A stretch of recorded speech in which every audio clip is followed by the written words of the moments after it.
Kenya's police chief said Monday that the man who died in custody over the weekend had been arrested for making a complaint against a senior officer. The Kenyan man had been arrested over a post on social media. His death shortly after in his cell is sparking condemnation from supporters and rights group Amnesty International on Sunday. Albert Ojwang, 31, was found unconscious in a cell in Nairobi police station on Saturday and later pronounced dead in hospital. The police said he hit his own head against the wall. "We saw the body yesterday. It had a lot of injuries on the hands, the shoulder area, but the head was swollen all around the frontal part, the nose, ears, and there was a lot of blood," Julius Juma, lawyer for Ojwang's family, told reporters and supporters who had gathered outside the morgue in Nairobi on Monday. Kenya was already on edge as it marks a year since massive protests over tax rises and corruption that triggered a police response in which at least 60 were killed. Ojwang's death came just a few weeks before this anniversary of the deadly unrest and the protests, which sparked a crackdown on critics by President William Ruto's government.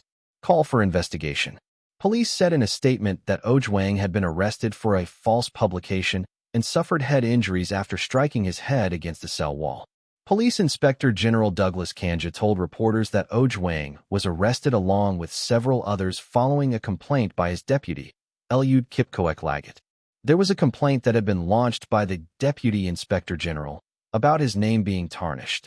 It is on that basis that investigations were actually being carried out because he also has a right to be protected by the same law, Kanja said. Amnesty International said Ojwang's death must be urgently, thoroughly, and independently investigated. "We are deeply saddened by the tragic death of Albert Ojwang, who died last night at the Central Police Station in Nairobi," the organization wrote in a statement. "No Kenyan should lose their life in police custody and those entrusted with their protection. Police officers have a legal and moral duty to ensure the safety and well-being of every person under their custody."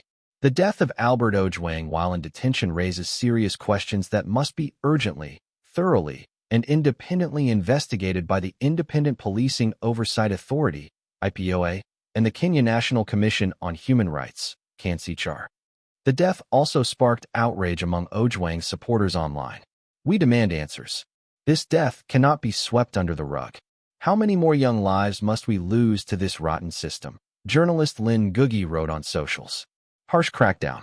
Kenyan authorities have been accused of a harsh crackdown on critics of the government, with more than 80 illegally detained since the June 2024 protests, according to rights groups, some just for sharing cartoons or satirical images of President William Ruto.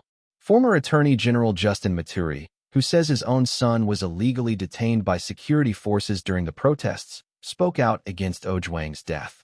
"The circumstances surrounding his death, including the alleged suicide attempt in custody, are not just suspicious, they are outrageous," he wrote on social media.